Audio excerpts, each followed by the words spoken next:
Welcome back. It's been a minute. The F-16 Mighty Viper. Haven't done anything with it in a while. Have not tried the new DCS 2.9 since it's been out. And I'm understanding that there's been some flight model upgrades. So this is a voiceover. It's not the actual playback of what I said when I did this originally because my Reverb G2 microphone seems to have failed. So this will pretty much just be the highlights because I have to remember what I was thinking as we went through this. The biggest thing and the reason I did this was because one of the changes was the drag index for this configuration with the CATM 120s and the Merles on stations 2 and 8. That's how we flew BFM configuration in the Makos in Block 30, and that's pretty much a standard configuration. And when I flew it the first time, it seemed like it was just decelerating too much. It wasn't holding 9Gs, and there was a whole lot of issues. So in this exercise, I went out just to try that. 3, 2, 1, flight off.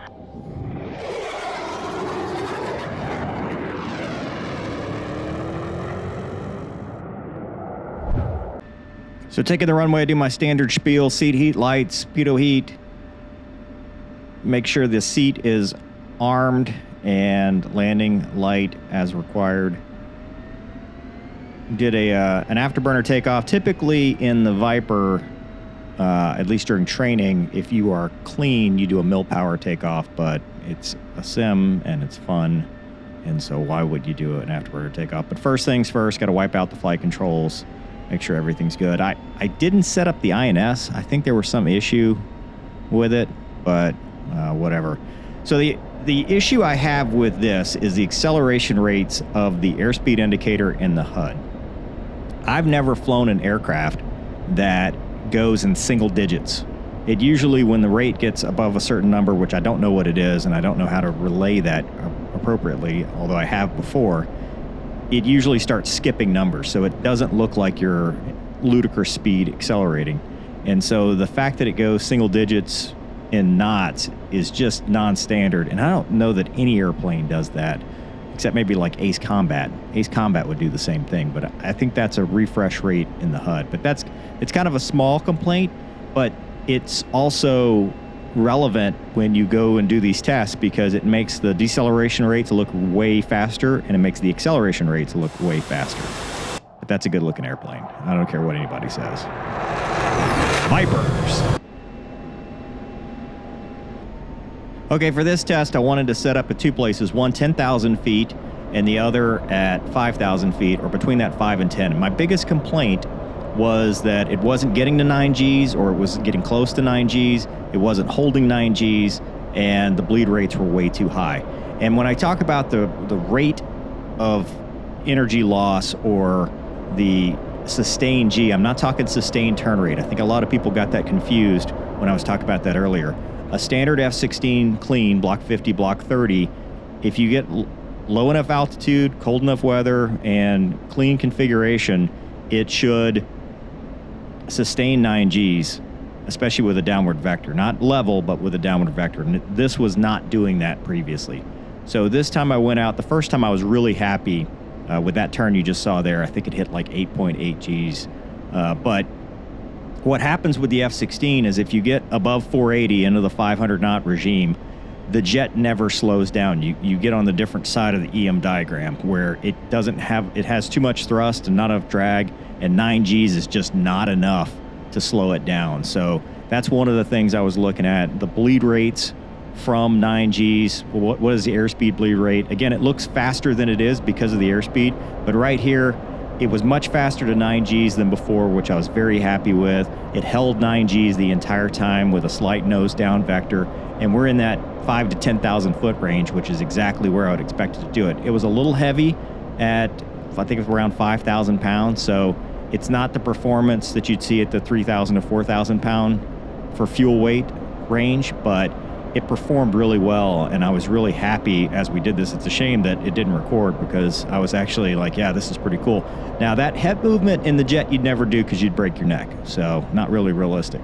And people ask, I turn off GFX. I know that's about to change soon. Wags talked about that. But I turned off the GFX just because, you know, I'm a fighter pilot. I can tell you when I'm going to G-lock or not. I don't need a sim to tell me that.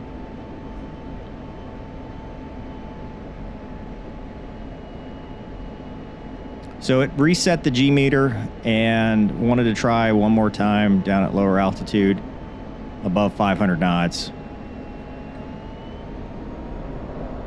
Light the burner and go, and it did exactly what I would expect it to do. It is so much improved, especially with the CAD 120s. Now, I didn't have the AIM-9. The AIM-9 could have been what was causing it in the first place, but I was really happy with just kind of the energy of this aircraft in general. It performed a lot more like what I would expect. So after that was done, I was actually going back to the field, and I picked up the tanker on the radar and was like, well, let's go try it. This is a problem.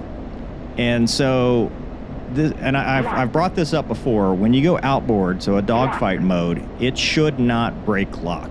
And it looks like what it's doing is you're inboard, you're in nav mode, whatever, you go outboard, it's going into NORAD initially, and then it's locking again. So this is not correct.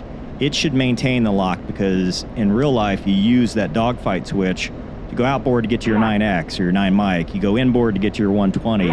So this should not be happening in general. It should never drop lock when you've already got the lock. And you should never hear it say lock after you've already got the lock. So if you're in dogfight mode, the only time it ever says lock is if you lose a lock. So that's something that I have mentioned in the past, and it looks like it's still not fixed. But I wanted to go try tanking again. I'm using the Thrustmaster TQS throttle, which I really like, and the Windwing F-16EX FSSB. So combining those two to go tank. Tanking in general is difficult in real life, but it's more difficult in DCS. And it's not because there's anything wrong with DCS. It's a couple things. One, you can't feel the subtle acceleration, deceleration rates in your seat of the pants. And two, the human eye with the refresh rates and stuff, I really need to upgrade from this Reverb G2 at this point, because it's kind of getting fuzzy. It's not really as good as my system is. I've got the 4090, so I can run DCS at higher resolution. It's just, I don't think the reverb is cutting it anymore. And also, I mean, the mic is broken. I don't know what I was looking at here. Oh, I know what I was doing. I was trying to get to the air refueling door, which is cool because this is so realistic at some points. I'm kind of reaching over to try to get it with my hand, not forgetting that I'm not in the jet. But I'll go out here and rejoin on the tanker and do a hookup that takes a little bit longer than I would like, but we get fuel and then go back. So here's pre-contact. He's cleared me into contact. Usually you drive, I'm a little low, and you want to drive at the boom, make him miss your noggin, and then they'll hook up from there. Once you get the director lights, you actually want to line up the TAC-NT. For whatever reason in DCS, the tanker's always in a turn, which I guess is the virtual version of the tanker always flying into the weather. But it's tough. It's tough with those little fine movements. Real life on a KC-135 is not easy, but I think that it's a little bit more difficult in the sim, and so people that can do it, it's a lot different. As you can see, I've got the bingo page up, so I can see how much fuel I'm taking. I don't take a lot of fuel, just enough to kind of see if I can stay in the position for any amount of time.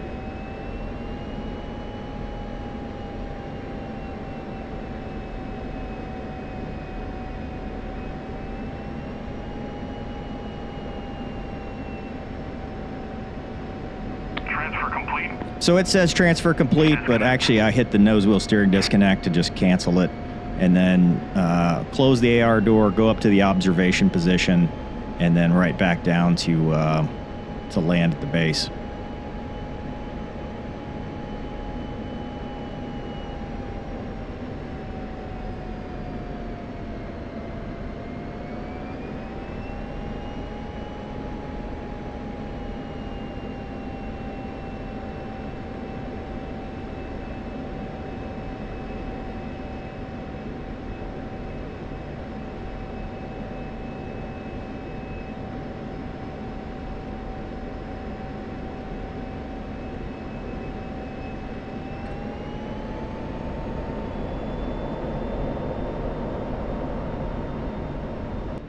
Back at the airfield, I decide I'm going to do simulated flame out landing. I've got a little bit high energy, so I do this check turn to the right and then back in. It's a clean aircraft, so it shouldn't be too difficult to do. It's kind of a straight-in SFO at this point, which were always my favorite to do because you felt like you were an astronaut flying the space shuttle.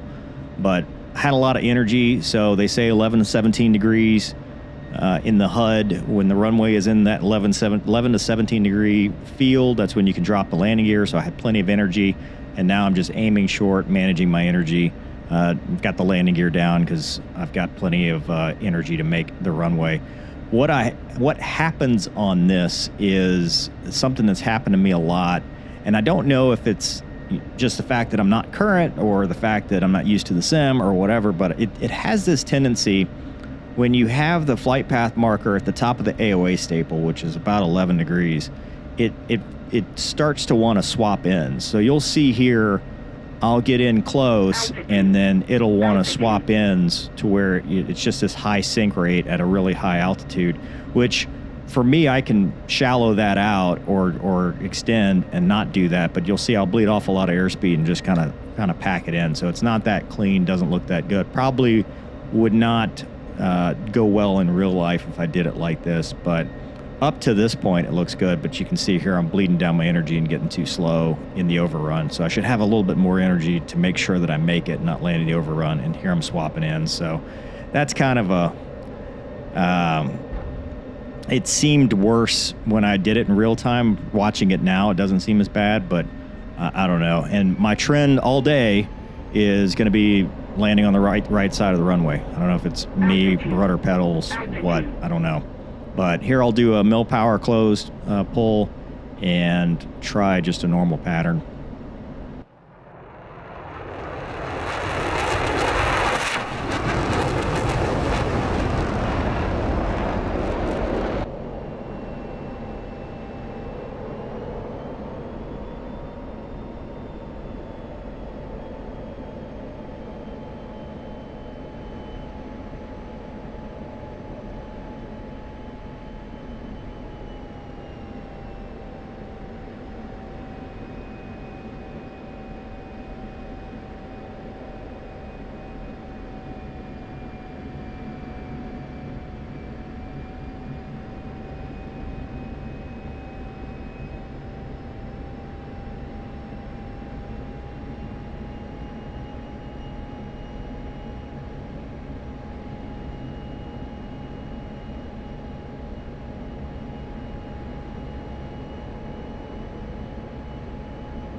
So this pattern looks pretty good initially. It's 1,500 feet.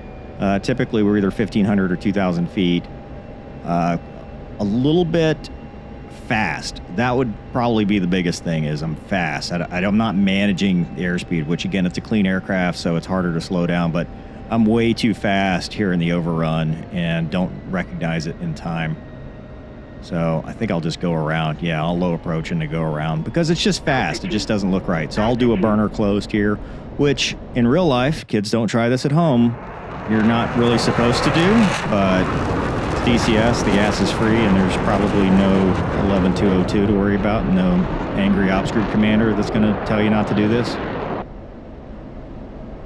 So I'll do this to a full stop. And again, that same tendency to land on the right side of the runway. This time I'm up at 2,000 feet instead of 1,500. But it's this tendency. I don't know what it is. Maybe it's my rudder pedals or what, but I end up on the right side, kind of with some directional stability control stuff going.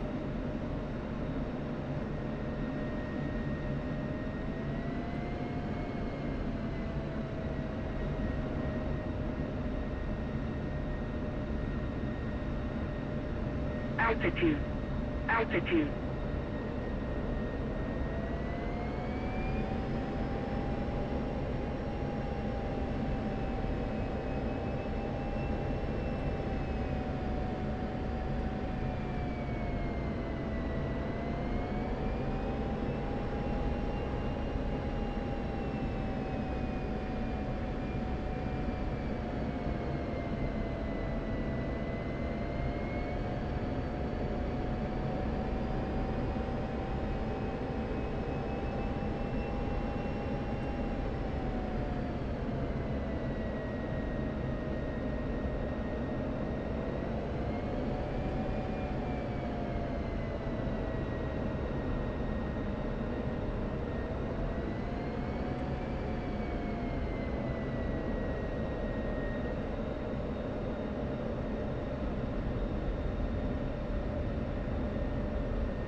Same thing here, a little fast, so need to slow it down, getting that 11 degrees, because you can see with me aero braking, it's really taken a long time to get in that good aero brake stopping, but plenty of stopping distance works out. So here I decide I'm going to try doing some BFM with the AI. Typically the AI has not been very good or didn't fight me at all, so I was curious to see how it would work out, especially with the new flight model, but I was surprised. And one thing I did notice here versus there, and these had the AIM-9s on them, so maybe it's the AIM-9, but the drag was higher in this iteration, which I went later looked. It's got AIM-9Xs, I think, on the wingtips and nothing else. So it's a clean jet just with AIM-9s. That's the only difference. So I'm not sure if that's what's causing it or what, but it did seem like it had a lot of drag, but BFM errors galore for me. So I'll come back around. I bled down too many knots on the 2-circle flow and then decided, well, I'm going to take him 1 circle and go vertical and see what he does. And I just kept not being able to assess his nose position. So whatever graphics setting that I have, when it gets farther away, I'm having trouble assessing kind of what his nose is doing and where he is relative to me, which is making a lot of BFM errors. So what will end up happening here is that we will do the standard 2 relatively equal opponents that get to the floor, and he's going to end up fuel morting. And there's going to be no shots on either side. So I don't know if the AI is better or I'm much worse or both, but it was a very good fight. He took advantage of some of my BFM errors and wasn't giving me any leeway when I made them. So I was pretty impressed with that, but I did think it was a lot harder to get the energy back after an energy excursion on this set than it was in the desert when I was just trying it before.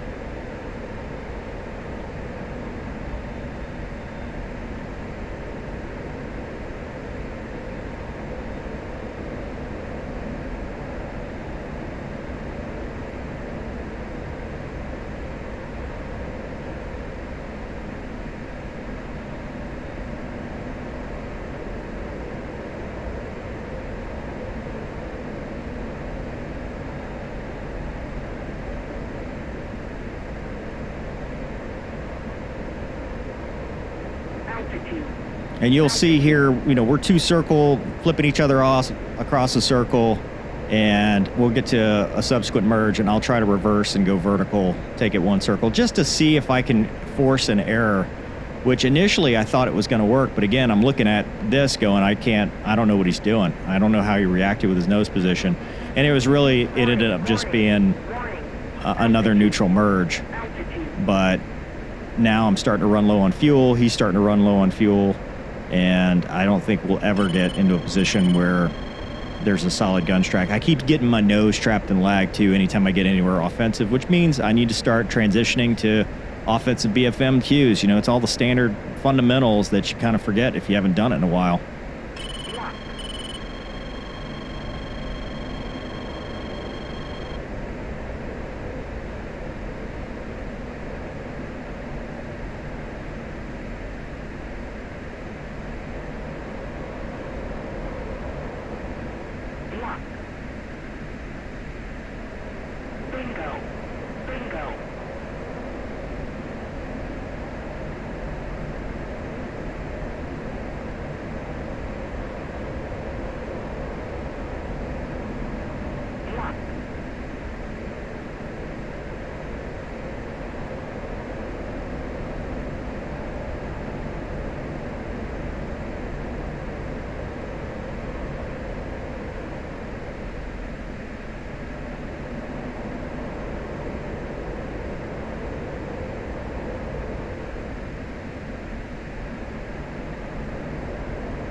So this next set, I wanted to confirm, hey, this is a clean F-16, because sometimes it felt like I had the boards out. Like it just felt like it had a lot more drag, and I think it's those AIM-9s, to be honest with you.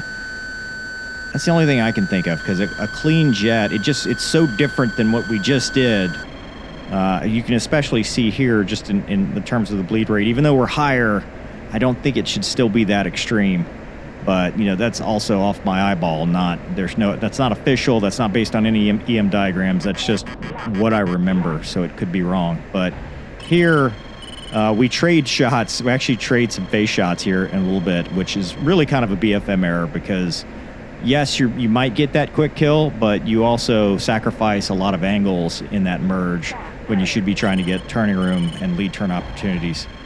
But we'll both shoot at each other with little success. Bubble violation if the training rules were to be enforced, which you don't use training rules in combat, but whatever. But this allows me to come back around, and eventually I'll get a guns kill on him.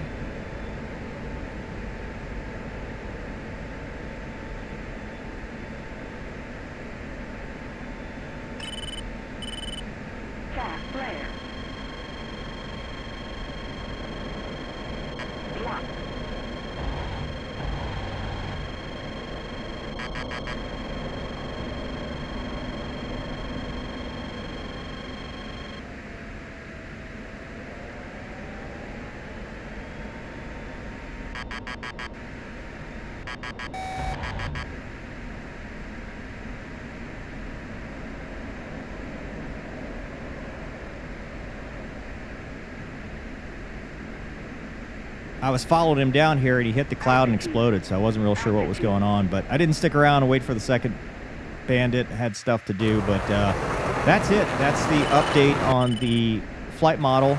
I still think it's a much improved flight model. I think they're making strides towards being even more realistic every time. Not that it's not realistic. I mean, this is as real as it gets. But hope you guys enjoyed this video. Thanks for watching. We'll see you next time.